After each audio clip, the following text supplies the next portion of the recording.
Rabbil alamin wassalatu wassalamu ala asyrafil anbiya'i wal mursalin wa ala alihi washabbihi ajma'in. Subhanaka la ilma lana illa ma 'allamtana innaka antal alimul hakim. Qala rabbi shrah li sadri wa yassir li amri wahlul 'uqdatam min lisani yafqahu qawli. Amma ba'd. Assalamualaikum warahmatullahi wabarakatuh. Alhamdulillah. Alhamdulillah, syukur pada Allah Subhanahu wa taala. Hari ini dapat saya juga singgah ke surau At-Taqwa section 7 Shah Alam setelah saya rasa kali ketiga lah panggilan tu untuk hadir ke surau At-Taqwa ini oleh Ustaz Fakhrul Razi. Alhamdulillah. Dan Alhamdulillah saya daripada Pajam Negeri Sembilan. Pajam ni dia terletak di antara Nilai Mantin. Pajam, ya, di antara Nilai ke Mantin. Jadi perjalanan tu orang kata jauh lah kan, tapi kita rasa dekat. Seperti mana kita rasa bahawa Gaza itu dekat dengan kita, ya? Gaza tu kita rasa jauh dah daripada sini, tapi sebenarnya dia dekat di hati kita sebagai saudara seakidah kita yang kini berada dalam keadaan yang sangat menyedihkan, ya, bagi kita. InsyaAllah, yang pertama saya ucapkan terima kasih banyak-banyak pada ahli jawatan kuasa Surau At-Taqwa di atas jemputan pada hari ini, dan juga pada sahabat saya lah Ustaz Fakhrul Razi. Dia cuti hari ni ke dia outstation? Ada hal lain, masya-Allah. Dia pun orang yang sibuk. Dan pertamanya saya ingin memperkenalkan diri dulu. Pertamanya saya ucapkan terima kasih pada datuk-datuk, Tan Sri, ayah-ayah, ibu-ibu yang hadir pada malam ini, anak-anak, adik-adik semua yang hadir pada malam ini. Pertama saya perkenalkan diri, nama saya Muhammad Muzammil bin Musbah. Saya berasal daripada Bakar Datuk Perak. Alhamdulillah saya membesar di Kuala Lumpur dan belajar Alhamdulillah di UKM.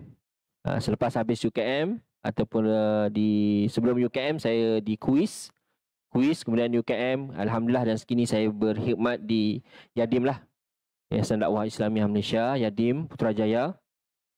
Dan apa yang saya ingin kongsikan pada hari ini adalah berdasarkan kajian yang saya buat.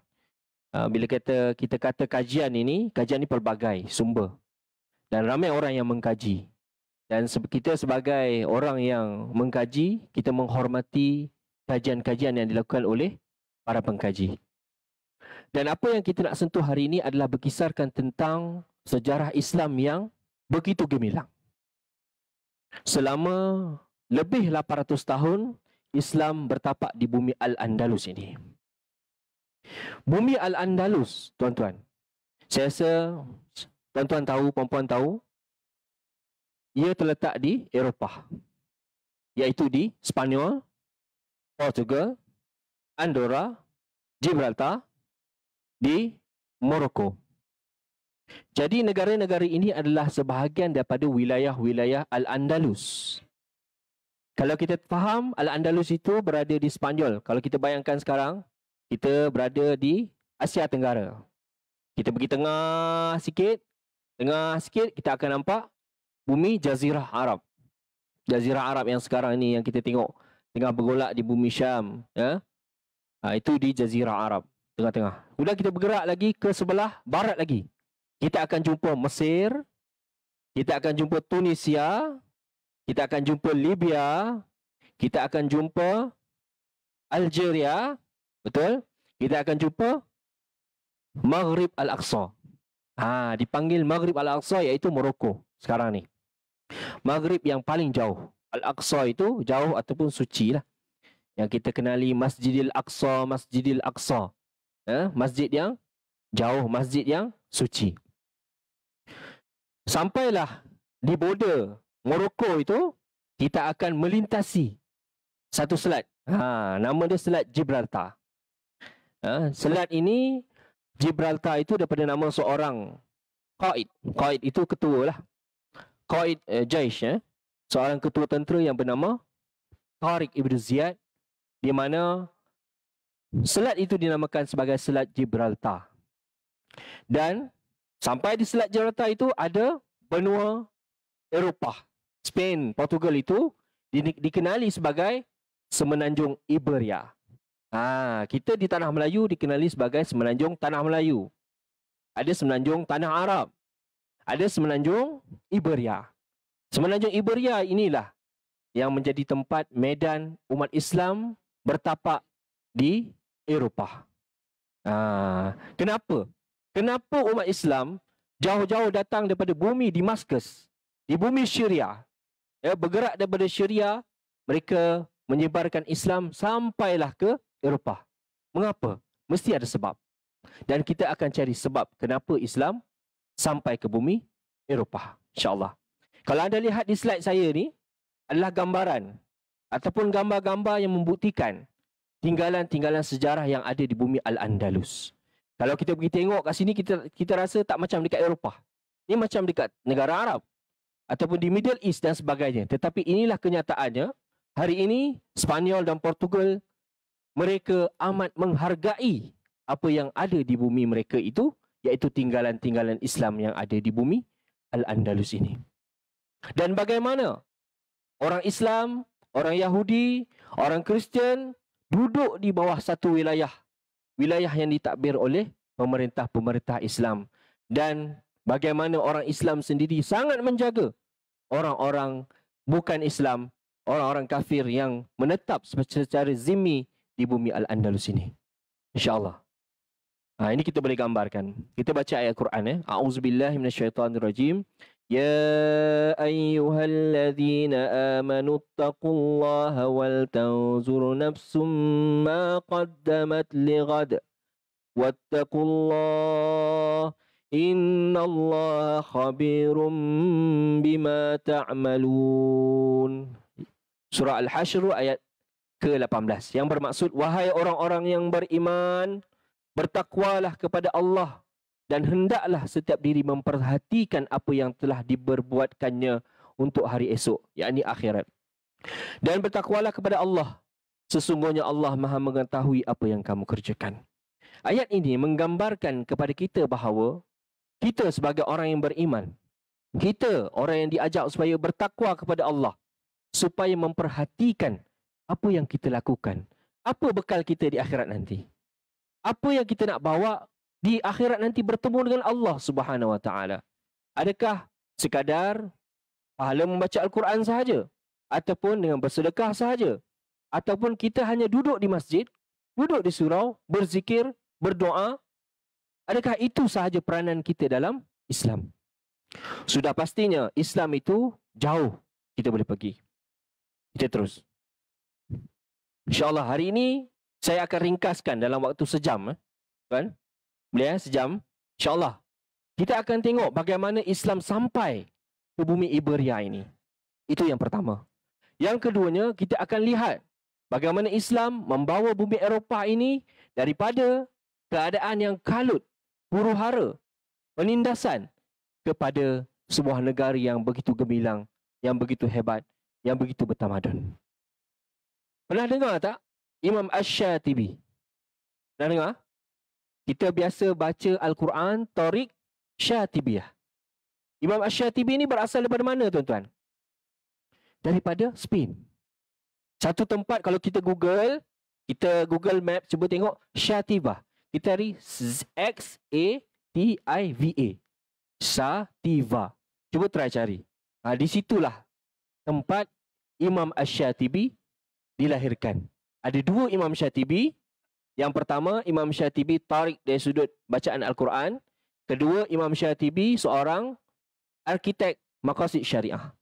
Ada dua yang bernama Imam Ash-Shatibi. Ini saya sepintas selalu sumber daripada sejarah Islam, mana kita boleh tengok, boleh baca dalam bahasa Arab dan sebagainya. Ini sejarah, saya teruskan. Ini kota Al-Hamra. Tuan-tuan dah sampai, dah pernah sampai. Saya rasa banyak tuan-tuan semua dah sampai di Spain ataupun di Iberia, dah tengok betapa hebatnya di sana. Kalau ada peluang, saya pun nak pergi juga. InsyaAllah. Ini adalah peta yang dilukis oleh Piri Reis. Piri Reis ini adalah seorang armada, ketua armada laut Osmaniyah. Ini peta yang dilukis oleh Piri Reis pada abad ke-16, iaitu abad ke-1500 Masihi. Assalamualaikum Ustaz Razi. Ya. Berapa jauh Andalus ni? Anda boleh lihat di situ. Kita di Malaysia terus straight semenanjung Arab sampailah ke semenanjung Iberia. 3 semenanjung kita langkau. Malaysia, Arab, Iberia di Eropah. Masya Allah. Okey, ni kita biasa dengar. Kalau ada anak muda, adik-adik anak kita biasa dengar. Real Madrid, Barcelona, Zinedine Zidane, Cristiano Ronaldo, semua orang kenal. Kan, bumi Spain lah. Adik tu. Ni mesti peminat Real Madrid. Kan betul peminat Real Madrid, Masya Allah. Ya. Kita biasa dengar nama-nama ini dalam bola sepak. Apakah nama Arab bagi Real Madrid? Dalam bahasa Arab dipanggil Madrid. Madrid. Madrid itu bermaksud lembah yang subur. Penuh dengan tanam-tanaman. Barcelona. Barcelona. Ini nama-nama Andalus. Nanti kita tengok nama-nama di Andalus ini. Okey, orang-orang Andalus ini kebanyakannya adalah orang-orang Spain sekarang ni. Dan kalau kita tengok di situ untuk agama Katolik 68%, 27% pagan. Maksudnya tak ada agama lah, ateis. Orang-orang ateis. Dan hanya 2% sahaja orang Muslim yang ada di bumi Iberia sekarang ini. Yang mana orang-orang ini mungkin daripada Spain sendiri ataupun orang yang convert Spain. Kemudian orang-orang daripada Morocco, daripada Aljazair yang duduk yang menetap di bumi Iberia. Kita terus ya. Okey, ini peta. Tuan-tuan boleh tengok warna hijau tu Spain dan sebelah dia Portugal. Ini adalah semenanjung Iberia. Peak Mulhacin, Sierra Nevada, Granada. Ya, anda boleh tengok di gambar tu. Peak Mulhacin ini adalah puncak tertinggi di Iberia. Nama Mulhacin itu daripada Maulai Hasan. Daripada nama seorang raja Muslim. Kerajaan Granada. Ya, Maulai Hasan. Menakjubkan Okey, ini peta Spain dan juga peta Portugal. Kalau kita search Google, inilah yang keluar. Inilah nama dia. Malaga, Granada, Albacete, Toledo, Madrid, Barcelona, Palma, Ibiza, Alicante. Ini adalah nama-nama yang sekarang ni pakai. Kalau tukar kepada bahasa Arab, kita akan tengok dalam bahasa Arab. Okey. Ini Jabal tadi. Selat Jabal Tariq. Okey. Kita tengok dalam peta. Jarak antara Eropah dan juga Afrika Utara adalah sejauh 15 km sahaja. Selat Gibraltar tu. Maknanya tak jauh lah. Maksudnya boleh seberang ke sana dalam keadaan yang senang. Maksudnya tak jauh. Ini Selat Gibraltar. Itu adalah Jabal Tariq. Itulah Bukit Tariq ataupun Gulung Tariq. Yang mana Tariq bin Ziyad mendarat bersama dengan tentera-tenteranya. Ini adalah Jabal Musa di Morocco. Jabal Musa ini terletak di Morocco. Bertentangan dengan Jabal Tariq. Musa ni siapa? Musa ini adalah Gubernur Afrika Utara. Musa bin Nusair. Musa bin Nusair adalah Gubernur Afrika Utara. Dan anak buah dia adalah Tariq bin Ziyad. Tariq bin Ziyad itu adalah Gubernur Tanjah. Tangiers. Tangiers itu di Morocco. Ini adalah dua gandingan ini adalah gandingan yang sangat tepat dan sangat hebat. Dan dua watak inilah arkitek kepada pembukaan Islam ke bumi Spanyol. Ini peta tadi, Piri Rais. Dia dah lukis peta Jabal Tariq tu. Tu saya tunjuk warna merah. Sebelum Islam sampai ke bumi Andalus, Islam dah sampai ke Kepulauan Balearic. Kepulauan Balearic ini terletak di sebelah timur Spanyol. Kalau kita tengok ada Pulau Mallorca, Pulau Ibiza dan juga Pulau Minorca. Kepulauan ini telah dikuasai dahulu oleh Islam ketika Musa bin Nusair memberikan kepada anak-anaknya iaitu Abdullah bin Musa. Okay? Orang tanya, Ustaz, Al-Andalus ni asal pada mana Ustaz nama? Biasa kita dengar Andalusia Travel kan? Biasa Tapi tu Rozi dia bukan Andalusia Travel. Kita biasa dengar Andalusia Travel. Daripada mana perkataan Al-Andalus ini? Ini antara rujukan-rujukan kita yang boleh tengok, yang mana kita boleh simpulkan bahawa asal-usul nama suku kaum Vandal. Maknanya, sebelum Islam datang ke Iberia, ada satu kaum nama dia kaum Vandal. Kaum Vandal inilah yang menetap di bumi Iberia sebelum kehadiran orang-orang Kuts. Orang-orang daripada suku Jerman juga, Putiah itu, ataupun Visigoths itu. Maksudnya Vandal telah menduduki kawasan tersebut pada abad ke-3 hingga abad ke-5. Hari ini perkataan vandalisme membawa makna rosak, ganas dan musnah. Dari sinilah asalnya perkataan vandalisme itu tadi. Kerana apa? Kerana orang-orang Vandal ni adalah orang-orang yang gasar. Orang-orang yang suka membuat kerosakan. Orang yang selalu mengganggu orang lain. Menghancurkan rumah orang lain. Mencuri, merompak dan sebagainya. Inilah asal perkataan vandalisme yang kita buat. Kalau tuan-tuan perasanlah, biasanya kalau kita dalam tahun baru, kita akan biasanya kalau kita pergi Bukit Bintang, kita akan perasan ada budak-budak pakai baju warna hitam, merah, putih. Pernah tengok Pernah perasan tak? Kalau biasalah ke Bukit Bintang malam-malam tahun baru dan sebagainya, anak-anak ni ada yang pakai punk, yang ada pakai skinhead dan sebagainya, istilah-istilah tu, ya. Pakaian-pakaian ini, hitam, merah, putih ni, campuran ini adalah daripada Visigoths ataupun Gotik, orang-orang Gotik. Orang-orang Gotik ni memang pakaian dia macam tu. Inilah apa orang kata serangan-serangan kepada anak-anak muda hari ini. Okey. Kita teruskan. Ini Al-Andalus. Kalau kita sekarang ini, satu benda yang cuba disembunyikan oleh orang-orang barat adalah menunjukkan bahawa Andalusia itu hanya di hijau itu saja. Andalusia itu hanya di wilayah yang berwarna hijau sahaja. Maksudnya di hujung-hujung semenanjung Iberia. Padahal Al-Andalus itu besar. Telah sampai ke Perancis. Islam telah sampai ke Perancis pada abad ke-8. Itu satu yang menakjubkan. Benda ni orang tak tahu, tak ramai yang tahu. Yang kita tahu sampai Andalus je. Selepas Andalus, adakah Islam terus ke Perancis? Jawapannya adalah ya. Islam terus ke Perancis. Ini perkataan Arab tadi. Tuan-tuan boleh tengok. Di manakah Cordoba? Kalau tuan-tuan boleh perasan, Cordoba, Sevilla. Tuan-tuan boleh perasan? Okey. Ya. Kat tengah-tengah tu Cordoba. Kalau perasan Cordoba. Di tengah-tengah. Qaf, Ra, Qa, Ba, Ta.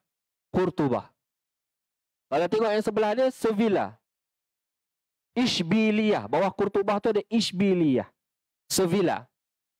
Ni banyaklah boleh cari. Salamanca, Malaga, Lisbon. Kita biasa dengan Lisbon kan? Satu pasukan bola sepak tu Sporting Lisbon. Ishbuna.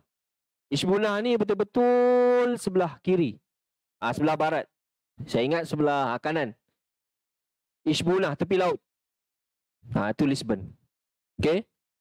Saya teruskan. Ini Andalus, garisan Andalus, tak apa. Kita tengok susur masa sejarah Islam. Seperti mana kita faham bahawa Islam itu telah menaungi dunia sejak 1000 tahun yang lalu. Jadinya kita ni berada di zaman dinamakan sebagai Mulkan Jabariyah. Jadinya dalam tempoh ini, yang pertama zaman nubuwah. Zaman nubuwah ni zaman Nabi Muhammad sallallahu alaihi wasallam. Kemudian zaman Khulafaur Rashidah, zaman Sayyidina Abu Bakar As-Siddiq, zaman Sayyidina Umar Al-Khattab, zaman Sayyidina Uthman Affan, dan juga zaman Sayyidina Ali karamallahu wajhah.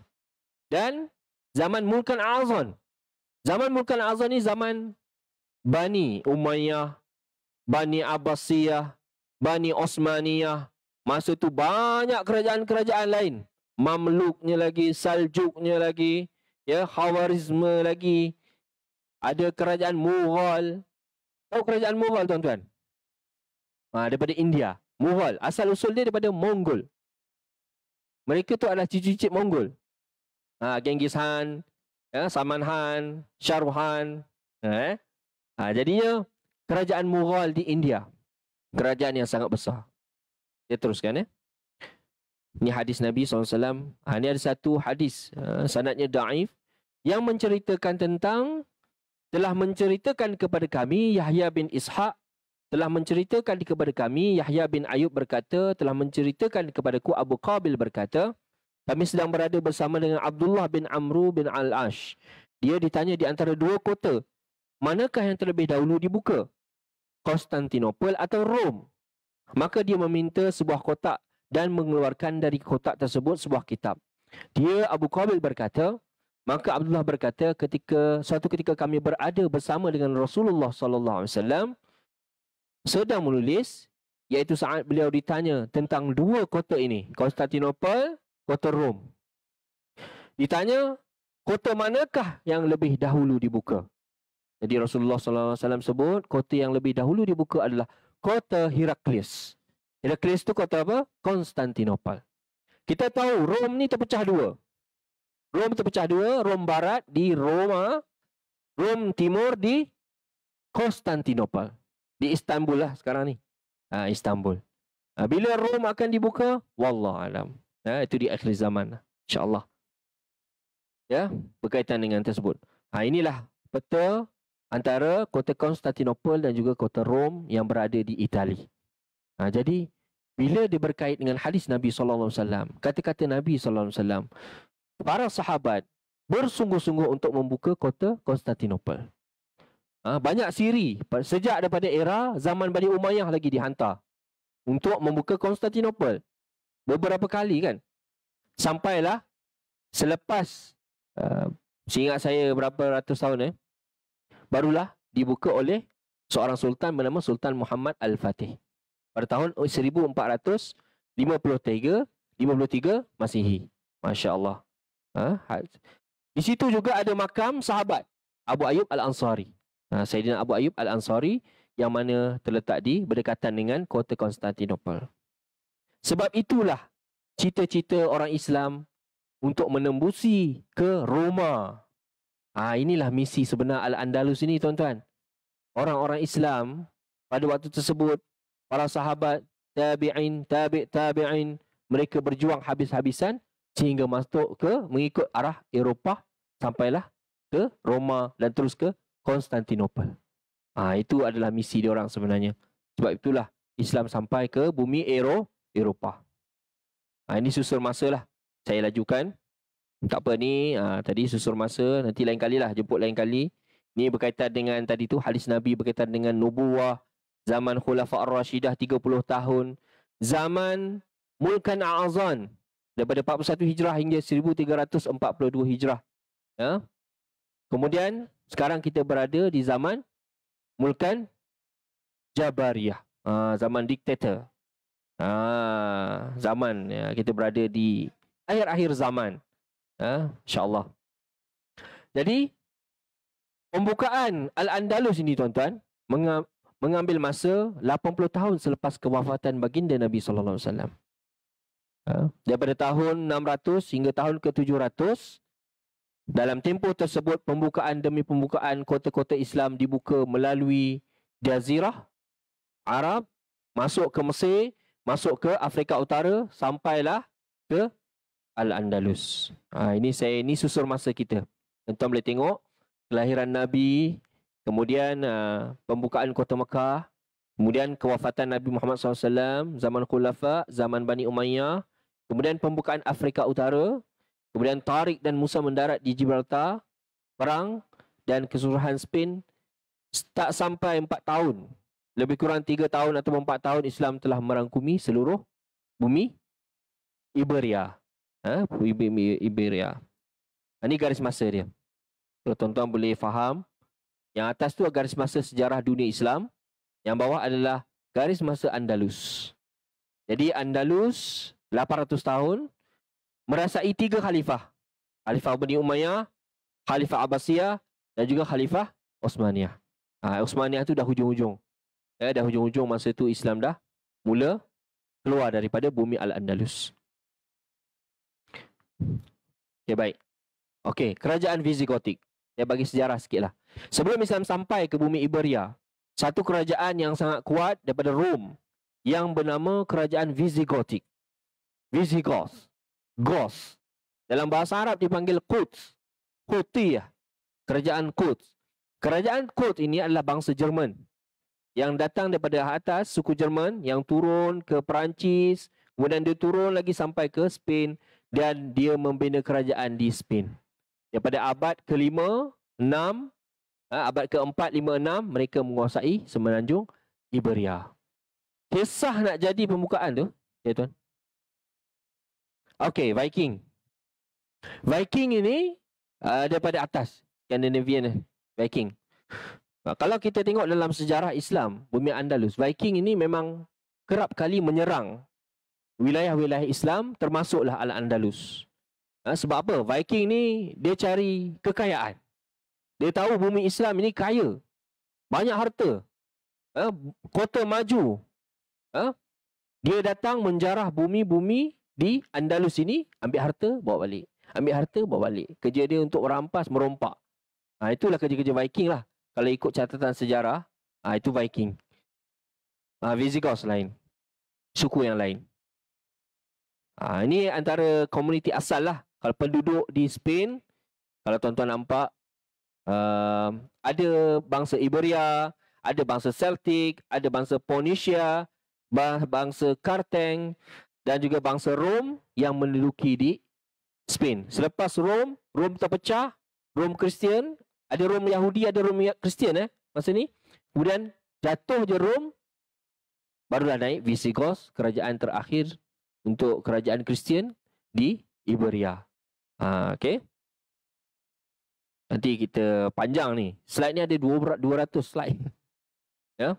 Kita akan dengan video, saya akan tunjukkan sedikit video. Okey. Kalau anda lihat di sini, gambar di sini, orang-orang Rom ini, ini kuil-kuil Yahudi yang berada di Andalus lah antaranya. Boleh tengok gambar. Okey, ini orang Visigoths tadi. Okey, sebelum Islam tiba, semenanjung Iberia adalah sebahagian Empire Rom Barat sehingga abad ke-5. Namun kelemahan Empire Rom Barat membawa kepada penguasaan kuasa Quds, yang mana mereka adalah orang nomad Jerman yang menduduki wilayah Aquitaine, iaitu Gaul, iaitu di Perancis itu, dan memusnahkan kota Rom pada tahun 410 Masihi. Maknanya diorang ni, Visigoth ni, diorang pun hancurkan kawan dia juga. Rom tu pun dia hancurkan sekali. Sebab apa? Dia nak menguasai. Dia nak menguasai wilayah-wilayah Rom tadi. Sebab dah berpecah dah. Rom dah berpecah masa tersebut. Dan kepercayaan Arian Visigoth dan Yahudi sama. Ini memberi peluang mereka memerintah semenanjung Iberia tanpa tentangan. Jadi Visigoth dengan Yahudi ni bergandingan. Sebab itulah kalau kita pergi sana, Spain, kita akan nampak banyak tinggalan-tinggalan orang-orang Yahudi. Sebab mereka ni adalah orang yang menentapi tempat tersebut sebelum Islam datang. Kalau kita ikut sejarah Islamnya, kalau ikut sejarah, orang-orang Yahudi ni diaspora. Maksudnya mereka berpecah. Mereka berhijrah selepas jatuhnya kerajaan Nabi Sulaiman. Nabi Sulaiman AS ada anak dia, nama dia Rohibim, Yarobim. Dia ada dua kerajaan state Israel atas, state Judah bawah, state Yahudi. Mereka dihancurkan oleh satu kerajaan, nama dia Kerajaan Babylon. Kerajaan Babylon masuk, pecahkan. Raja dia bernama Nebuchadnezzar. Hancur, jadi mereka pun berpecah. Ada yang ke Eropah, ada yang ke wilayah-wilayah belah Syam, ada yang masuk ke Jazirah Arab sampai ke Madinah kan. Kota Madinah, ada orang Yahudi. Dan merata tempat orang Yahudi pergi selepas daripada kejatuhan tu. Itu cerita lain. Itu cerita lain Okay. Terus ni dia punya ni. Inilah dia, Kingdom of Visigoths. Daripada Perancis selatan tu sampailah masuk ke wilayah Iberia. Kita teruskan. Nak jadi ceritanya tuan-tuan, saya shortkan lagi, nak jadikan ceritanya. Visigoth ni pada waktu saat Islam nak datang tu, Islam tengah bangkit itu, Visigoth berada dalam kegoncangan, huru-hara. Sebab seorang raja dia, nama dia Witiza ataupun Riksha, mati dan diganti oleh seorang raja nama dia Rodrigo ataupun Raja Luderic. Raja Luderic ini bukan raja sebenarnya. Dia adalah ketua tentera asal dia. Ketua tentera kepada satu kawasan ataupun dia ketua tentera kepada Witiza ini. Jadi dia menjatuhkan anak-anak Witiza tadi. Ada Archelaus, ada Thutmir, ada anak dia. Dijatuhkan anak-anak ini dan dia ambil pemerintahan Witiza tadi dengan biasalah dengan kekejaman, dengan mengambil anak-anak orang, anak-anak orang kaya ni jadi dia punya gundik dan sebagainya, dan diambil harta rampasan, diberi penindasan kepada rakyat, meningkatkan cukai yang banyak, yang merampas tanah-tanah dan sebagainya. Ini king dia, Lutherik nama dia, pada hujung-hujung abad ke-7. Saya teruskan. Ini gambaran Eropah zaman gelap. Eropah zaman gelap ni tuan-tuan, tak ada apa. Berlumpur, jalan berlumpur-lumpur. Taik merata-rata tuan-tuan. Mereka ni merata-rata. Sebelum Islam datang, Eropah ni macam mana? Eropah berada dalam kegelapan. Mereka ni, bandar mereka, bandar yang hancur. Tak ada apa, busuk dan sebagainya. Ini yang berlaku di Eropah pada waktu tersebut. Saya teruskan. Ini kita terus ke pembukaan. Pembukaan Islam ke Al-Andalus. Ni bangsa barbar. Tak apa, saya short lagi. Itu cerita yang panjang lah. Jadi ini adalah fasa kepada Al-Andalus. Yang pertama adalah fasa pembukaan.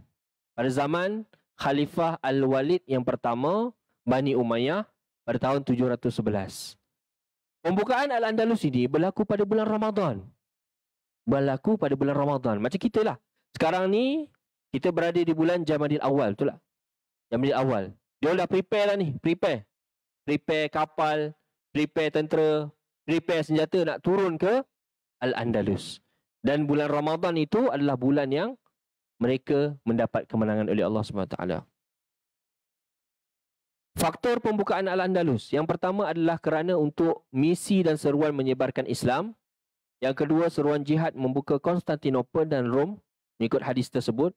Dan juga keizinan khalifah sendiri. Faktor luaran. Kenapa nak buka Andalus ni? Yang pertama, permintaan Count Julian, seorang gubernur di Ceuta ataupun Sabtah. Sabtah ni kita kata dia di Morocco. Dia punya base dia di Morocco. Jadi ada seorang raja ni nama dia Julian. Julian ni memang tak puas hati lah dengan Lutherik ni. Sebab Lutherik ni ambil tahta tadi dengan cara yang salah. Daripada King Witiza tadi tu. Jadinya dia pun berpakat dengan Islam. Dia minta bantuan kepada Islam. Sebab apa?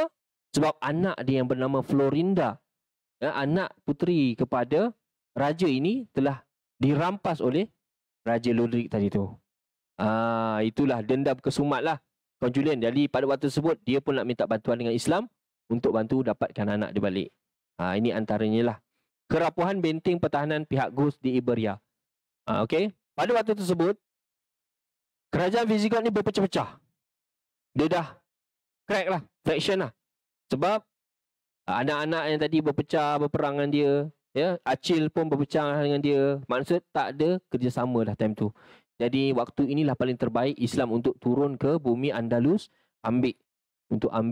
untuk buka Al-Andalus dan berikan keamanan, berikan kedamaian kepada penduduk di situ. Raja terakhir inilah Roderick tadi tu. Okay, penindasan dan sebagainya. Kemudian keizinan Khalifah Al-Walid. Musa bin Nusair adalah gubernur Afrika Khilafah Bani Umayyah yang berpusat di Kairawan, Tunisia.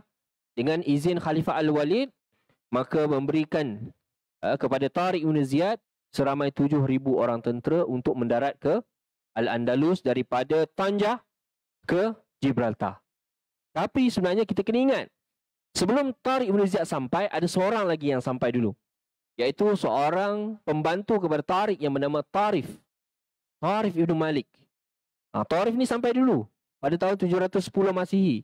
Dia dihantar dengan 500 orang tentera yang terdiri daripada risikan. Ini yang penting ni. Bila kita nak pergi berperang ataupun kita nak pergi sesuatu, kita tengok usha-usha dulu. Merisik dulu, tengok apa yang berlaku di bumi Iberia. So dia beberapa kali dah pergi dah Iberia ni, tengok kawasan ni tentera tak jaga, kawasan ni ada banyak kemusnahan, tempat ni kita boleh masuk, kawasan ni kita boleh sembunyi, kat sini kita boleh letak senjata. Inilah kepentingan risikan yang dilakukan oleh Tarif bin Malik. Dan Tarif ini nama dia diabadikan di Spanyol juga. Ada satu tempat nama dia Tarifa. Tuan-tuan boleh Google Tarifa, T-A-R-I-F-A. Nama seorang general iaitu Tarif Ibn Malik.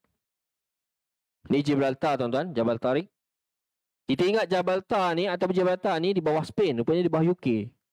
Dia di bawah United Kingdom. British. Sebab British yang menakluk kawasan tersebut pada akhir-akhir kolonial.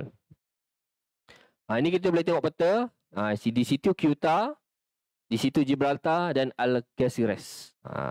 Panglima Tariq mengetuai 7,000 prajurit Barbar dan juga Arab Umawi dan dia berlabuh di Gibraltar. Baik, ini mimpi Tariq bin Ziyad. Mimpi ini sangat menarik. Sebelum Tariq bin Ziyad sampai ataupun tidak sampai ke Al-Andalus ataupun ke Gibraltar, dia telah bermimpi bertemu dengan Rasulullah sallallahu alaihi wasallam. Dia tertidur lalu bermimpi bertemu dengan Rasulullah SAW dan juga para sahabat. Nabi Muhammad lalu berkata pada Tariq, wahai Tariq, pergilah. Wahai Tariq, pergilah. Dalam keadaan Rasulullah dan juga kaum Muhajirin dan Ansar pegang pedang, sedang menghunuskan pedang. Pada dalam mimpi Tariq bin Ziyad itu tadi. Lalu Tariq bangun dengan wajah berseri gembira dan memberi khabar kepada para sahabat tentang mimpi itu. Jiwa mereka menjadi semakin kuat, semakin percaya, iman mereka makin kuat kepada Allah Subhanahu Wa Taala. Ini ditulis oleh para sejarawan dalam kitab Al-Kamil Fit Tarikh oleh Ibnu Asir dan juga Wafayatul A'yan wa Amba'u Abda'uz Zaman oleh Ibnu Khalikan. Dicatatkan oleh para sejarawan bahawa mimpi bertemu dengan Nabi Muhammad sallallahu alaihi wasallam, Tariq. Jadi ini peta dan Tariq. Sebenarnya nak ceritanya, peperangan yang berlaku di Al-Andalus itu yang dikenali sebagai perang Guadalete ni hanya sekali perang je. Tak ada perang lain dah. Inilah perang yang paling besar yang mana dia menjatuhkan raja terus pada bulan Ramadan. Dan apabila Tariq bin Ziyad pergi ke kota demi kota, masuk kota Cordoba, masuk kota Malaga, masuk kota Toledo, tidak ada serangan. Tidak ada perlawanan. Yang ada hanyalah di Wadi Lakkah bertemu dengan Ludrik tadi. Kalau ikutkan akal, tentera Tariq 7,000, kemudian Tariq bin Ziyad minta tambahan daripada Musa bin Nusair lagi 5,000, dalam 12,000 tentera yang menghadapi 80,000 orang tentera daripada Visigoth itu. Kalau ikut logiknya tak masuk akal lah. Tapi benda ni semua berlaku dengan kuasa Allah Ta'ala. Benda berlaku dalam bulan Ramadan seperti mana perang Badar Al-Kubra kan. 313 lawan 1,000. Dalam banyak kisah-kisah sejarah, bagaimana umat yang kecil boleh mengalahkan umat yang besar. Contohnya, kisah Talut dan Jalut. Bagaimana tentera Talut mengalahkan Jalut. Jalut, ramai tentera dia. Tentera Talut ni tak ramai, sikit. Bahkan ada yang mengundurkan diri. Kerana buat salah.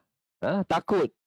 Sebab melihat tentera Jalut yang sangat ramai. Ini semua dikisahkan dalam Al-Quran dan juga dalam sejarah Islam sendiri, bahawa Islam datang walaupun dalam keadaan sedikit. Apa yang kita tengok hari ini yang berada di bumi Palestin, di bumi Gaza, bagaimana orang-orang Israel ini, tentera-tentera Israel laknatullah ini, backup dia besar. Tank-tank dia hebat-hebat. Kapal terbang dia dahsyat-dahsyat.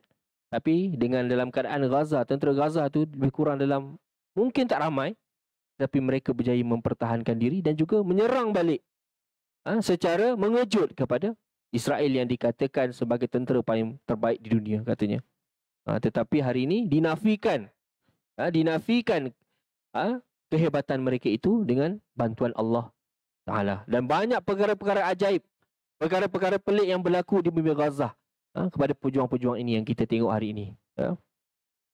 Jadi pada 28 Ramadan tahun 92 Hijrah, lalu dibukalah kota Spanyol kepada Tariq bin Ziyad dan Islam masuk dan mengambil seluruh kota. Bahkan kota-kota itu ramainya orang Yahudi menyambut kehadiran orang Islam ke kota mereka. Mereka buka sendiri pintu-pintu kota kepada orang Islam. Sebab orang Yahudi tahu orang Islam ni macam mana. Keadilannya, membawa syariat, syariat para anbiya-nya dan sebagainya, sebenarnya mereka sudah tahu. Perang ini berlaku selepas 2 bulan Panglima Tariq menguasai wilayah Jaziratul Khadra. Maksudnya Tariq bin Ziyad dah camp lama dah dekat selatan Andalus itu dan bertemu dengan Raja Ludrik. Saya teruskan ya.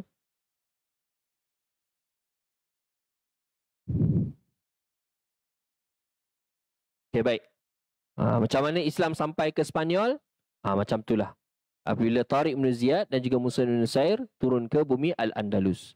Selepas Tariq berjaya membuka kota-kota, Musa ibn Nusair. Kalau tuan-tuan tahu berapa umur Musa ibn Nusair masa pada waktu tersebut? Musa ibn Nusair ni adalah seorang tabi'in. Dia pernah bertemu dengan sahabat Rasulullah sallallahu alaihi wasallam.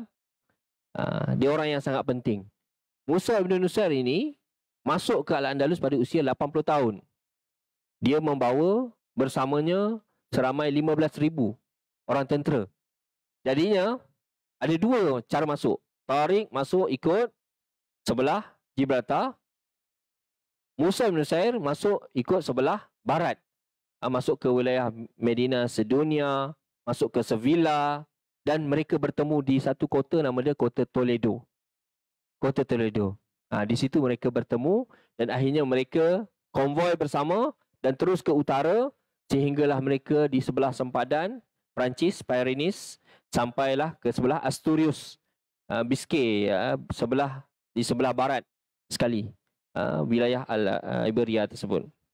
Inilah akhirnya wilayah ini menjadi wilayah khilafah Bani Umayyah yang dikatakan sebagai 2/3 daripada dunia. Masya Allah, dah pukul 8 dah. Baru sikit ni. Isyak pukul apa kan? 8:12, Masya Allah. Ini saya baru buka je. Okey, tak apalah. Kita teruskan. Saya singkatkan. Okay. Ini Perancis. Saya tunjuk je Perancis. InsyaAllah. Perancis ini pada zaman Sayyidina Omar Abdul Aziz. Sayyidina Omar Abdul Aziz pada waktu tersebut dia jadi khalifah Bani Umayyah. Dan dialah yang melancarkan jihad ke bumi Perancis. Kalau hari ini, baru-baru ini ditemui rangka ataupun tulang belulang kubur orang Islam di bumi Nims yang berusia lebih 1000 tahun. Ini ditemui di wilayah Nims. Dan kita tahu bahawa wilayah Perancis ini pernah dikuasai oleh Islam. Kalau tuan-tuan boleh cari nama kota Narbonne, kota Carcassonne. Dua kota ini pernah menjadi kota orang Islam di bumi Perancis. Anda boleh tengok.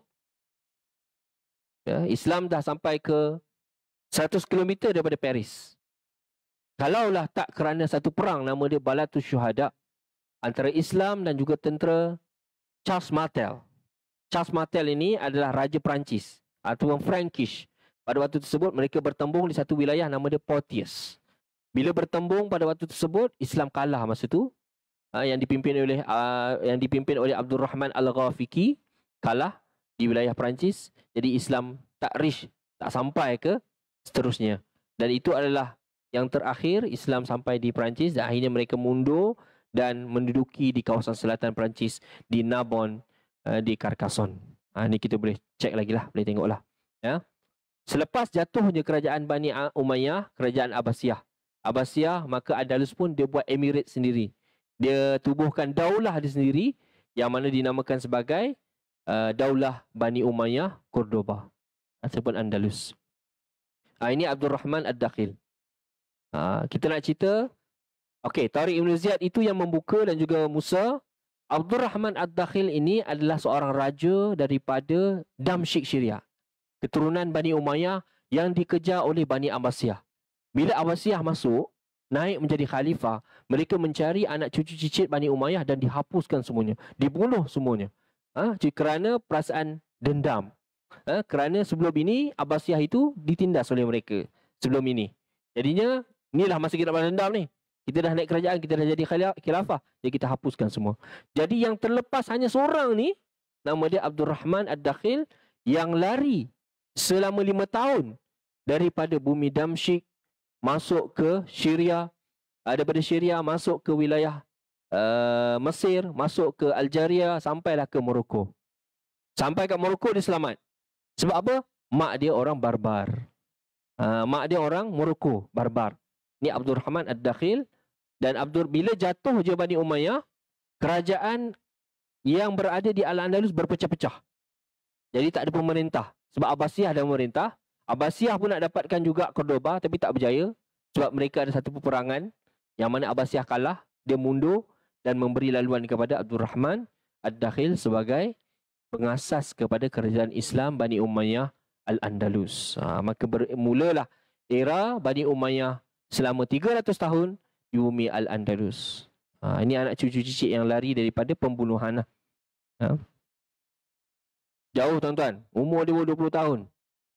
Kalau kita ni 20 tahun sekarang ni, budak sekarang 20 tahun tahu buat apa? Mesti belajar, masih belajar kat universiti, masih lagi main kat padang, bola dan sebagainya. Tapi dia umur 20 tahun, diburu, melarikan diri ratusan ribu kilometer, sampailah ke bumi Andalus. Jauh tuan-tuan. Ini cerita Abdul Rahman. Tapi nanti kita lain kali lah. Kita cerita pasal Abdul Rahman Ad-Dakhil. Sampai Khalifah Al-Mansur Abbasiyah menggelarkan Abdul Rahman Ad-Dakhil ini sebagai Saqar Quraisy. Dia keturunan Quraisy. Saqar Quraisy. Kalau kita pernah dengar hari ini ada satu unit dalam Al-Qassam itu Saqar. Unit Saqar. Saqar ni maksudnya helang. Helang ni adalah satu gelaran yang sangat tinggi bagi orang Arab sendiri. Sebab tu diberi gelaran ini kepada Abdul Rahman Ad-Dakhil oleh Khilafah Bani Abbasiyah. Dia kata, siapakah yang layak digelar sebagai burung helang suku Quraisy? Pengawalnya menjawab, tentu je tuan sendiri. Maksudnya Khalifah Al-Mansur lah. Tapi Khalifah Al-Mansur menafikan, tidak. Burung helang suku Quraisy adalah Abdul Rahman yang mengembara seorang diri menembus padang pasir Asia dan Afrika dan berhati wajah untuk menentukan nasibnya tanpa pasukan di belakangnya mengharungi laut menuju ke negeri yang tidak dikenalinya. Masya Allah. Hebat orang anak muda ni, umur 20 tahun. Okey, saya teruskan. Ini Abdul Rahman Ad-Dakhil yang menjadi pengasas kerajaan Islam Bani Umayyah di Cordoba. Dan ini Cordoba tuan-tuan. Cuba anda bayang tengok Cordoba sekarang ni. Di situ masjid, sebelah kanan masjid tu istana. Istana Khalifah. Tapi sekarang ni, masjid ni dah jadi gereja. Miskita. Miskita Katedral Cordoba. Kalau kita tengok kesan tinggalan-tinggalan Islam di bumi Cordoba ini, kalau tengok istana Khalifah sebelah kanan tu, dia tak bagi masuk dah. Kita tak boleh masuk. Jadi dia dah bagi jadi bangunan lain. Maksudnya dinafikan, disenyapkan perkara ini. Banyak khazanah-khazanah Islam yang disembunyikan lah. Jadi kita teruskan ni Abdul Rahman An-Nasir. Abdul Rahman An-Nasir ni kira dah pemerintahan ke-8 Bani Umayyah. Dia pun berusia 25 tahun menjadi khalifah. Kenapa dia isytihar diri dia khalifah Islam? Pernah satu zaman Islam kita ada 3 khalifah. Khalifah di Abbasiyah di Baghdad, Khalifah Fatimiyah di Kahirah, Khalifah Abdul Rahman ini di Andalus. 3 ni dalam satu zaman. Pada waktu tersebut, Khilafah Abbasiyah berada dalam keadaan sebagai boneka saja. Dia tak ada tentera yang kuat, dia tak ada ketenteraan. Dia hanya sebagai sekadar nama sahaja. Kemudian ada satu khilafah lain, Khilafah Fatimiyah. Sekarang ni di Kahirah, dulu ya, di Kahirah, Kairo. Fatimiyah ni Syiah. Syiah yang memerintah kawasan di sekitar wilayah Mesir, Palestin, sampailah ke Mekah, Madinah. Fatimiyah pada waktu tersebut. Kemudian yang ketiga, Al-Andalusilah di Cordoba. Jadi kenapa Abdul Rahman ni isytihar dia sebagai khalifah Islam? Sebab dia nak mengekang ajaran-ajaran Syiah yang telah sampai ke wilayah Andalus dan juga wilayah Morocco. Tu sebab tu. Sebab Abbasiyah dah apa? Orang kata goyang lah. Maksudnya tak kuat lah pasal tu. Ini kota Cordoba, Spain. Ni anda boleh tengok. Cordoba tu kita umpamakan sebagai New York lah. Kota New York di Eropah pada waktu tersebut. Kita sering diganggu ataupun diserang dengan perkataan Dark Ages. Zaman kegelapan Eropah. Zaman kejatuhan Eropah, kemunduran Eropah. Padahal pada waktu tersebut Eropah sangat gemilang. Eropah sangat bercahaya. Eropah sangat hebat. Kenapa mereka cuba nak tutupkan cerita ni? Sebab Islam. Itu je sebenarnya. Okey. Kalau kita tengok sini, kota Cordoba paling ramai. Kalau pada abad ke-9 atau abad ke-11, Cordoba adalah kota yang paling ramai di dunia. Lebih kurang 0,5 juta. Ini sejarah membuktikan. Okey, ini Madinah Az-Zahra. Kota yang kedua. Kota besar. Okey, saya teruskanlah. Okey, selepas kerajaan Bani Umayyah 300 tahun, maka berakhir dengan perpecahan. Dengan perpecahan dinamakan sebagai Muluk At-Tawaif. Muluk At-Tawaif ni mula kerajaan Islam berpecah-pecah kepada 20 negeri pula. Sebab supreme power khalifah dah tak ada. Khalifah maknanya selepas tu dah orang kata perebutan kuasa antara anak-anak ni tadi, maka wilayah-wilayah ni berpecah kepada 20 negeri pula. 20 state. Tu anda boleh tengok 20 state tu yang saya tunjukkan. Macam-macam keturunan ada. Mereka terdiri daripada bangsa Arab, bangsa Barbar dan juga bangsa yang asal, bangsa Sepanyol lah sendiri, yang mana telah Muslim. Anda boleh tengok 20 perpecahan yang berlaku. Bila berpecah, wujudlah kerajaan-kerajaan Kristian di utara. Ada kerajaan Navarre, kerajaan Aragon, kerajaan Kastil, Galicia dan sebagainya. Mereka di utara berpakat dan mereka cuba untuk mendapatkan balik wilayah-wilayah mereka dengan dikenali sebagai Reconquista. Reconquista. Okay, ini ada Taifah Bani Abbad, Taifah Bani Ziri. Ini negeri lah, state. Bani Zunnun, Bani Tujib, Bani Razin, Bani Aftas, Bani Mujahid. Mereka ni dapat wilayah kecil-kecil je, tapi nak merintah negara sendiri. Macam itulah kisahnya. Cordoba, Hamud dan sebagainya. Ini Al-Mu'tamid bin Abbad. Ini wilayah yang sangat besar lah. Taifah Sevilla ni yang paling besar sekali pada waktu tersebut. Apabila Islam dah mula berpecah, tuan-tuan, Taifah Sevilla ni, Mu'tamid bin Abbad ni rasa bimbang. Kristian dah mula menguasai kota-kota. Madrid jatuh, Toledo jatuh. Satu-satu kota Islam jatuh kepada Kristian. Sebab mereka dah gagal untuk bersatu. Satu-satu wilayah jatuh. Dan ada pemerintah Islam yang berpakat dengan Kristian untuk membantu mereka dalam peperangan, untuk menguasai satu kawasan. Jadi perkara-perkara ini telah membawa kepada kehancuran bumi Andalus selepas 400 tahun. Tapi ditakdirkan Allah, Mu'tamid bin Abbad ni buat satu mesyuarat ramai-ramai lah. Buat satu mesyuarat ramai-ramai. Dia kata, aku lebih berhak, aku lebih baik hendak menjadi gembala unta daripada aku menjadi gembala babi. Dia kata dalam satu mesyuarat tu. Sebab apa? Dia lebih baik berpakat memanggil orang-orang Islam daripada bumi Morocco daripada aku menjadi hamba kepada Kristian pada waktu tersebut. Jadi perkara ini telah mengetuk orang-orang Arab pada waktu tersebut, orang Islam pada waktu tersebut, dan mereka telah bersatu dan mereka telah berperang dalam satu peperangan yang besar. Nama dia Perang Zalaqah. Perang Zalaqah ni Kristian dihabiskan terus. Antara tentera Morocco bergabung dengan tentera di Andalus, berperang dengan tentera Kristian di wilayah di utara Andalus itu, dan akhirnya mereka menang, yang berlaku pada bulan Rejab. Pada waktu tersebut maka Islam pun diteruskan lagi hasil daripada kesatuan Islam itu sendiri. Baik, saya teruskan. Tadi Tuan Haji ada tanya kepada saya, Tuan Haji apa nama? Biji hijau. Tuan Haji apa nama? Musa. Yus. Tuan Haji Yus dia tanya saya, adakah Al-Andalus akan kembali? Macam mana Tuan Haji? Kegemilangannya akan kembali. Kalau kita lihat hari ini, situasi umat Islam hari ini dan situasi Eropah hari ini. Eropah sekarang ini telah mengkaji, buat satu kajian bahawa mereka menyatakan bahawa Islam adalah agama yang paling pantas di dunia yang dianuti oleh orang-orang Eropah. Dan kalau kita tengok sekarang ni dalam isu Palestin pun, orang-orang Eropah bangkit begitu hebat sekali. Lebih daripada kita jumlah yang datang untuk menunjukkan solidariti mereka kepada Palestin. Ini adalah satu kebangkitan yang luar biasa sebenarnya. Sebab apa? Luar biasa yang berlaku di bumi Eropah. Kerana mereka adalah bangsa yang mengangkat kepada demokrasi. Mereka sendiri yang mengangkat isu-isu kemanusiaan. Mereka sendiri yang mengangkat isu-isu berkaitan dengan kebajikan dan sebagainya. Jadi apa yang berlaku di bumi Palestin, di bumi Gaza itu adalah isu-isu yang telah lama mereka doktrinkan kepada anak-anak mereka. Jadi bila mereka lihat, kenapa orang Islam dah kena bom, dah kena bunuh, anak keluarga dah habis apa semua, ranap rumah apa semua, tapi mereka masih lagi mengucap Alhamdulillah. Orang Islam di bumi Gaza masih mengucapkan, aku bersyukur anak-anak aku mati, Allah ambil, dalam wajah yang gembira. Macam mana kita boleh bayangkan bagaimana iman mereka, bagaimana perasaan mereka? Itu yang jadi pelik tu. Sampai kan kita tengok hari ini tiktokers daripada sana pun menganut, convert kepada Islam. Mereka masuk Islam pada hari ini. Dan saya rasa tak mustahil di Andalus, di Spanyol. Sebab apa?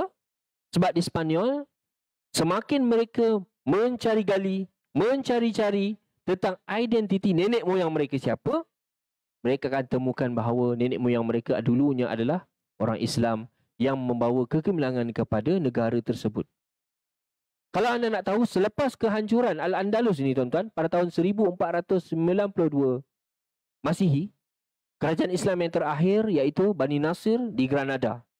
Ya, kerajaan Islam yang terakhir di Granada. Yang dipimpin oleh seorang raja yang bernama Sultan Muhammad yang ke-22 ataupun digelar di Eropah sebagai Mu'abdil. Mu'abdil. Selepas perang 10 tahun, Granada dan juga Kastil ini mereka kalah dan mereka menyerahkan kunci kota Granada kepada Ferdinand dan juga Isabel ni. Mereka menyerahkan kota tersebut. Dan bila mereka masuk saja kota Granada, kota Alhambra itu sendiri, mereka berasa sangat takjub. Mereka sangat terkejut dengan teknologi, dengan seni bina, dengan air pancut, dengan jam masa.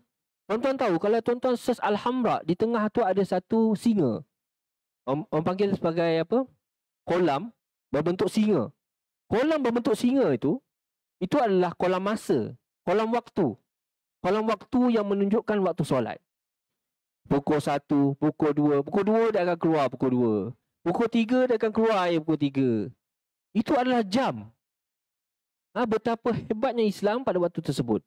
Dan bagaimana pada waktu tak ada speaker, ya, mereka boleh membina masjid yang ada sistem gema di dalam masjid. Satu teknologi yang menarik. Saya tunjukkan gambar. Teknologi-teknologi yang ada di bumi Andalus ini. Ya, ini adalah nanti kita tengok ni pengusiran. Sama lah macam sekarang Nakbah. Ya, Palestin yang berlaku, bagaimana orang Islam dihalau keluar daripada bumi Andalus ini, samalah juga orang Islam yang dihalau daripada bumi Gaza, daripada bumi Palestin. Perkara ini berulang. Dan saya rasa bila saya tengok perkara ini, saya kaji tentang Andalus ini, perkara ini berlaku pada zaman ini. Dihalau, diusir. Bahkan orang yang tak dihalau diusir, anak mereka diambil, anak mereka dibaptis, disalib oleh kerajaan Kristian ini sendiri. Bahkan orang Islam, ini yang paling sedih sekali adalah bahkan orang Islam yang duduk di wilayah Kristian pada waktu tersebut terpaksa solat senyap-senyap. Tak boleh nampak ada air wuduk pun. Mereka perlu baca Quran pun sembunyi. Korek-korek tanah, simpan Al-Quran dalam tanah.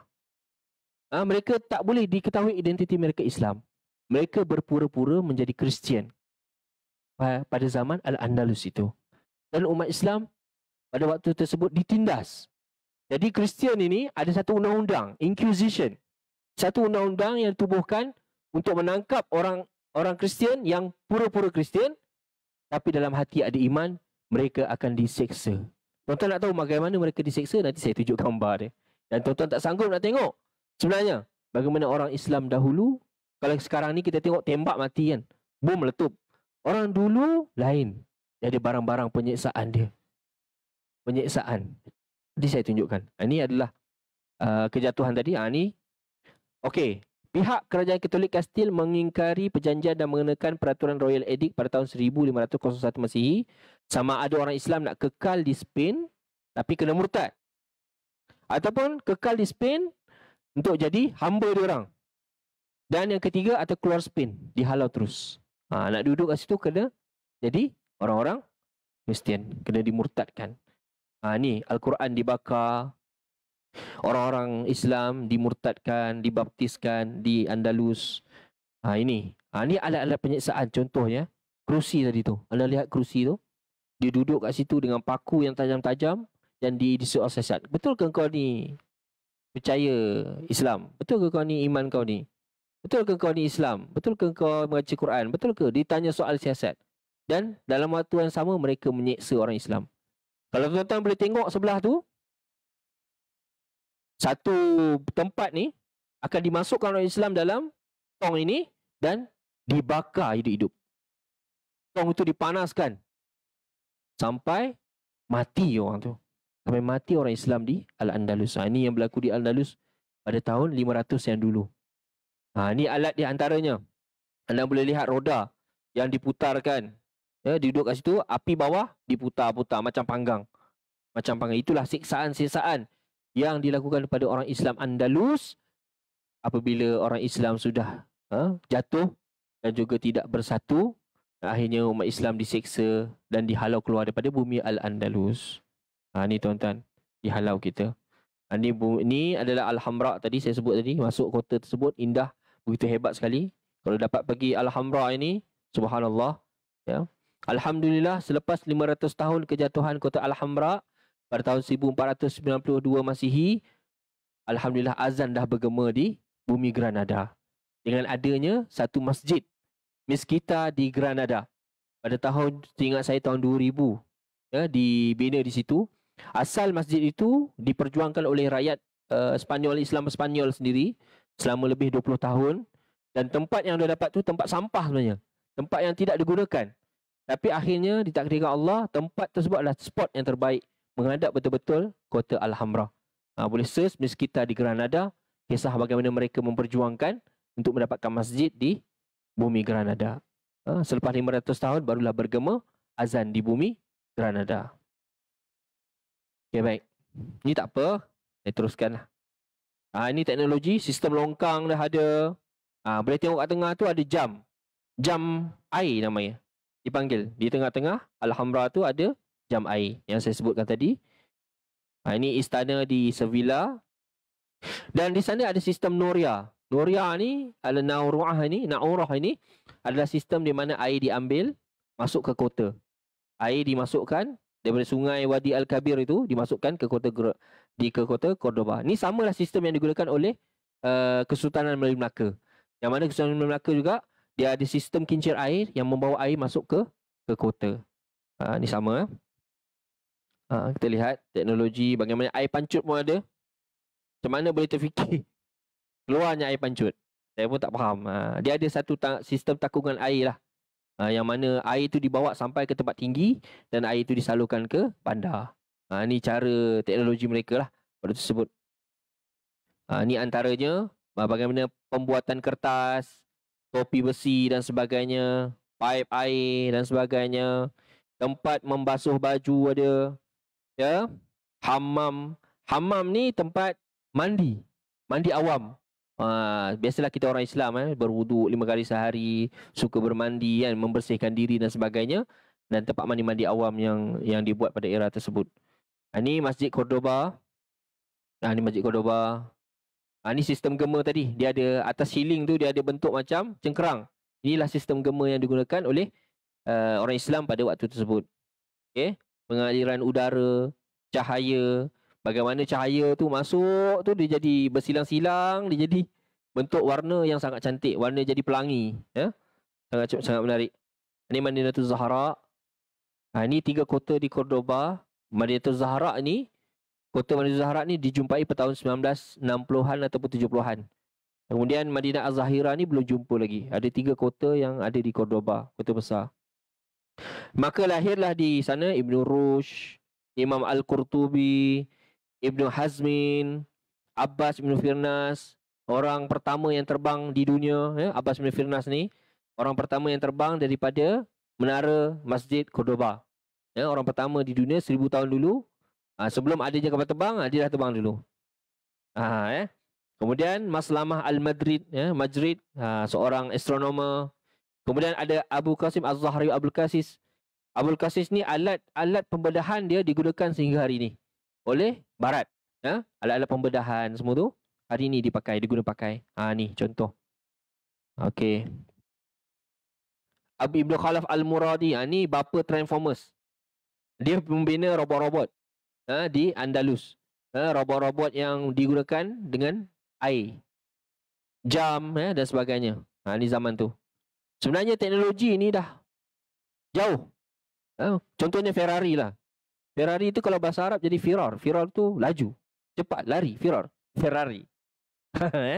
Sebab di Itali dijumpai satu buku tulisan Ibn Khalaf Al-Muradi, ulama daripada Andalus, yang disimpan di library di Itali itu. Ada satu buku Al-Muradi ini penuh dengan alat-alat teknologi.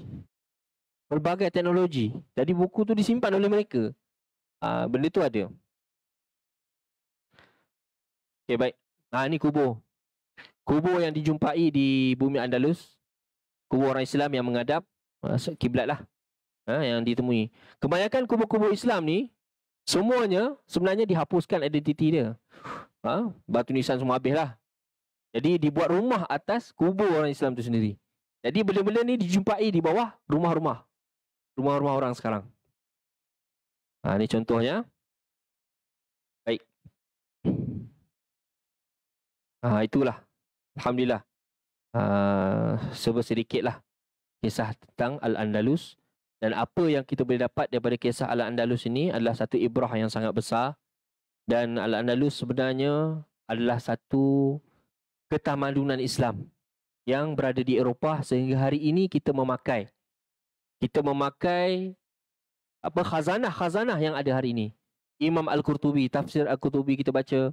Imam Asy-Syatibi, Tariq Syatibiyah yang kita baca Al-Quran. Imam apa lagi? Ibn Khaldun tentang berkaitan dengan sejarah dan tamadun. Banyak ulama daripada Andalus itu sendiri kita baca kitab-kitab dia. Imam Fudail Iyad, Ibn Fudail Iyad dan sebagainya. Dan orang-orang ini adalah satu momentum yang sangat besar dalam sejarah Islam. Dan sehingga hari ini kita merasai kehadiran mereka dengan ilmu yang mereka bawa. Ilmu adalah cahaya. Ilmu cahaya daripada dulu sampai sekarang.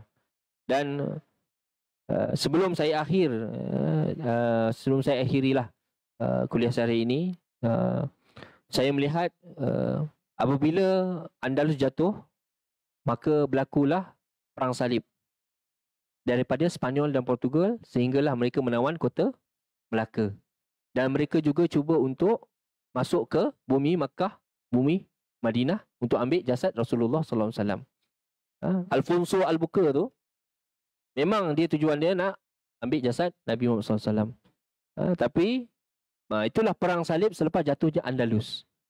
Maka perkara itu berterusan sehingga hari ini sampailah mereka berjaya menguasai wilayah Middle East, Asia Barat tu, di Middle East itu, dan mereka berjaya menguasai Palestin. Hari ini Palestin dan Gaza berada dalam keadaan yang mendukacitakan. Oleh kerana jatuhnya khilafah Osmaniyah, Islam dah berpecah mengikut bangsa. Didoktrinkan dalam fikiran kita negara bangsa, nationality, semangat kearaban, semangat kemelayuan, semangat jadi tertubuhnya nationality juga semangat keisraelan yang ditubuhkan sendiri oleh Britain yang bertujuan untuk menghancurkan umat Islam di tengah-tengah jantung wilayah Islam sendiri. Dan kita pernah merasai dulu, kita ingat kisah Salahuddin Al-Ayyubi, menawan kembali Baitul Maqdis dan kemudian jatuh dan diambil balik. Dan hari ini kita baru rasa bagaimana keadaannya umat Islam dahulu, rasa bagaimana Baitul Maqdis jatuh ke tangan musuh. Mudah-mudahan kita doa sama-sama, mudah-mudahan Allah memberikan kemenangan kepada Islam, dan kemenangan itu dekat, sangat dekat, insya-Allah. Kita sama-sama doa. Auzubillahi minasyaitonir rajim. Bismillahirrahmanirrahim. Alhamdulillahirabbil alamin wassalatu wassalamu ala asyrafil anbiya wal mursalin wa ala alihi washabihi ajma'in. Allahumma inna naj'aluka fi nuhuri a'daina wa na'udzubika min syururihim. Allahumma baddid syamlahum wa farriq jam'ahum wa shattit kalimatahum wa salli kalimatahum wa zalzil aqdamahum wa salli alaihim kalban min kilabik ya qahhar ya jabbar ya muntakim ya Allah. Allahumma ya munzilal kitab wa ya mujriyas sahab wa ya hazimal ahzab ihzimhum wansurna alaihim. Amin amin ya rabbal alamin. Rabbana atina fid dunya hasanah wa fil akhirati hasanah wa qina azabannar. Wa sallallahu ala Muhammad wa alihi wasallam. Alhamdulillahi rabbil alamin. Amin. Saya sekali lagi mohon maaf dan juga terima kasih kepada ahli jawatan kuasa surau dan juga tetamu yang hadir pada ini, insya-Allah. Wassalamualaikum warahmatullahi wabarakatuh.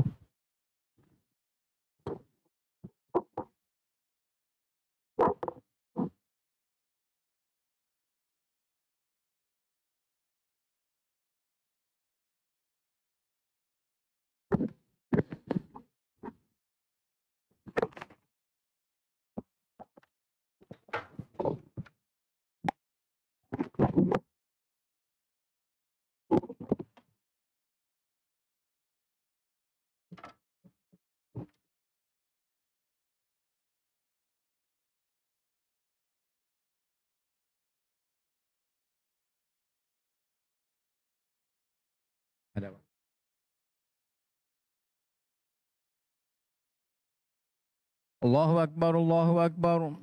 أشهد أن لا إله إلا الله. أشهد أن محمدا رسول الله. حي على الصلاة حي على الفلاح. قد قامت الصلاة قد قامت الصلاة. الله أكبر الله أكبر. لا إله إلا الله.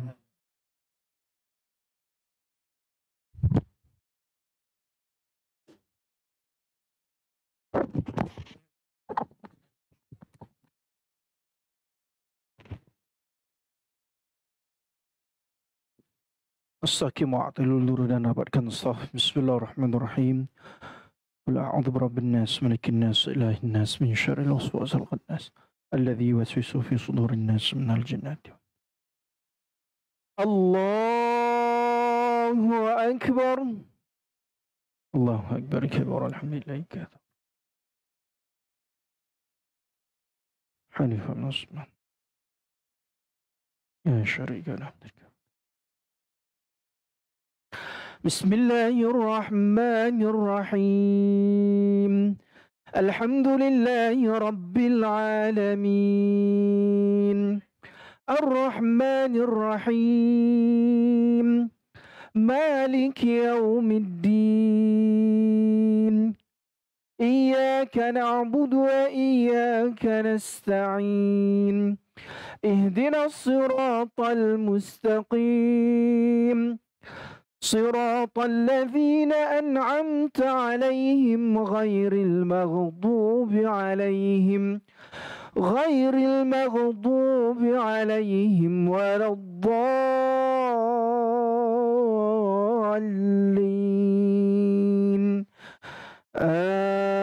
آمين.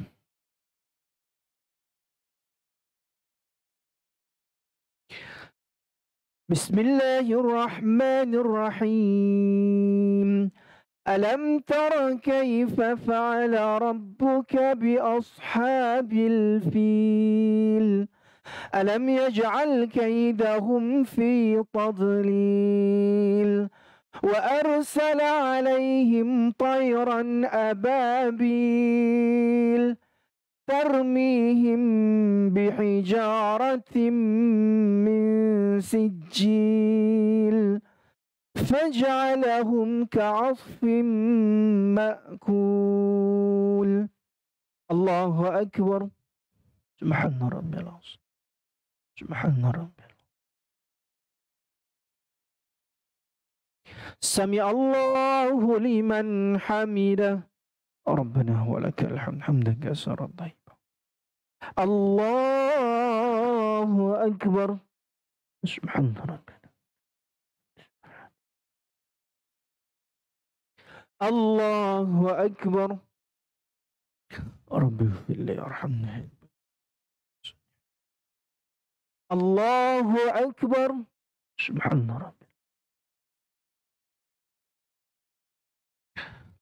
الله أكبر. أعوذ بالله من الشيطان. بسم الله الرحمن الرحيم. الحمد لله رب العالمين. الرحمن الرحيم. مالك يوم الدين. إياك نعبد وإياك نستعين. اهدنا الصراط المستقيم. صراط الذين أنعمت عليهم غير المغضوب عليهم ولا الضالين.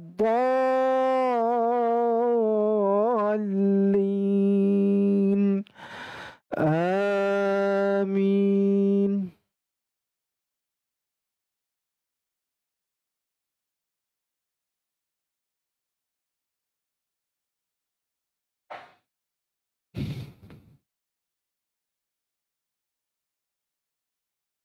بسم الله الرحمن الرحيم.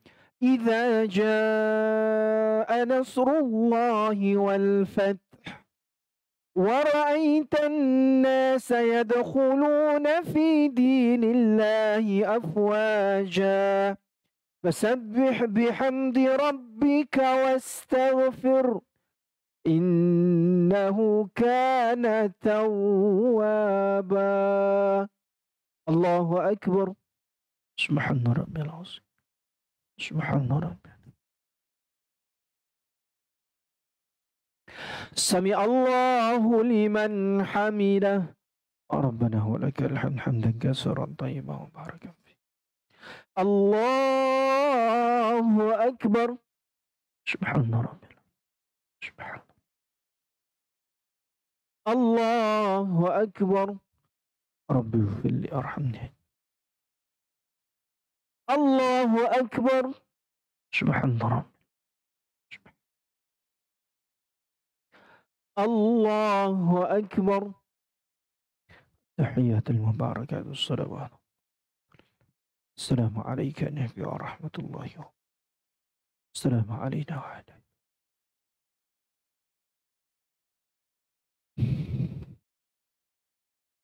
أشهد أن لا إله إلا الله وأشهد أن محمد. اللهم صل. الله أكبر. أعوذ بالله من الشيطان الرجيم. بسم الله الرحمن الرحيم. الحمد لله رب العالمين الرحمن الرحيم مالك يوم الدين إياك نعبد اهدنا الصراط المستقيم صراط الذين أنعمت عليهم غير المغضوب عليهم ولا الضالين. الله أكبر. سبحان ربي العظيم. سبحان. سمع الله لمن حمده ربنا. الله أكبر. سبحان ربي. الله أكبر. ربي اغفر لي أرحمني. الله أكبر. سبحان ربي. سبحان. الله أكبر.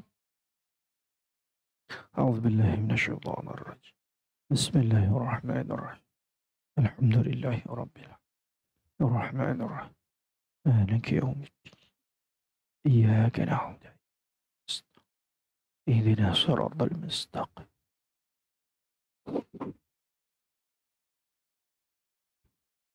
صراط الذين أنعمت عليهم غير المغضوب عليهم ولا الضالين. آمين. الله أكبر. سبحان ربي. سبحان ربي.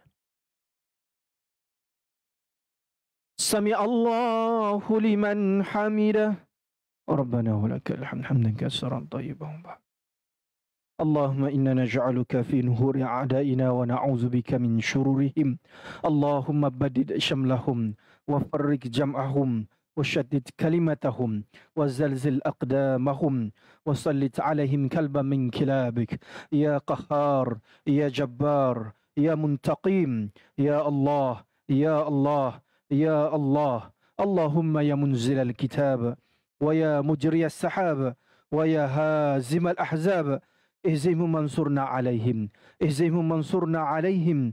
اهزمهم وانصرنا عليهم. اللهم انصرهم نصرا عزيزا. اللهم عليك اليهود والأمريكا معشر الكفر والفساد. اللهم أعز الإسلام والمسلمين. اللهم انصر إخواننا المجاهدين والمستضعفين والمظلومين في فلسطين خصوصا في الغزة. وصلى الله على نبينا محمد وعلى آله وصحبه وبارك وسلم. الله أكبر. سبحان ربي العظيم. سبحان ربي. الله أكبر. ربي اغفر لي وارحمني. الله أكبر. سبحان ربي. سبحان ربي. Subhanallah. Allahu Akbar. التحيات المباركات والصلوات الله. السلام عليك يا نبي ورحمة الله وبركاته. السلام علينا وعلى عباد الله. أشهد أن لا إله إلا الله وأشهد أن محمدا رسول. اللهم صل على محمد صليت على إبراهيم وبارك على محمد باركت على إبراهيم في العالمين.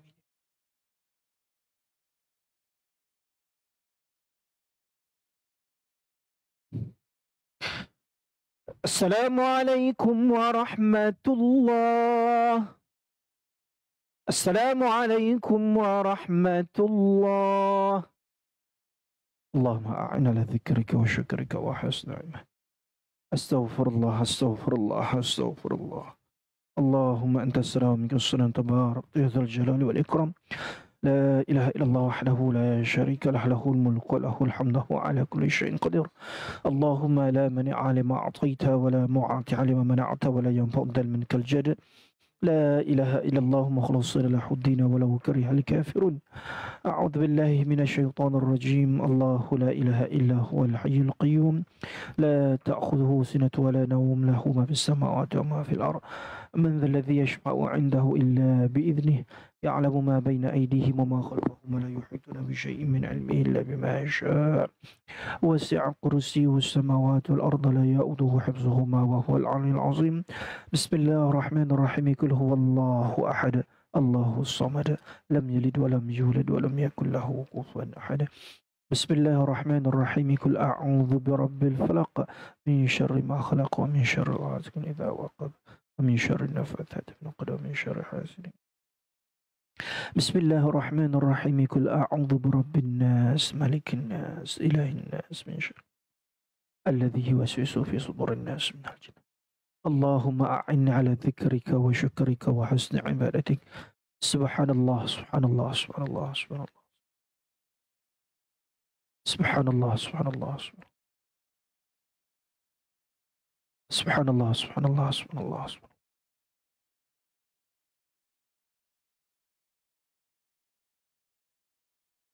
الحمد لله الحمد لله الحمد لله الحمد لله الحمد لله الحمد لله.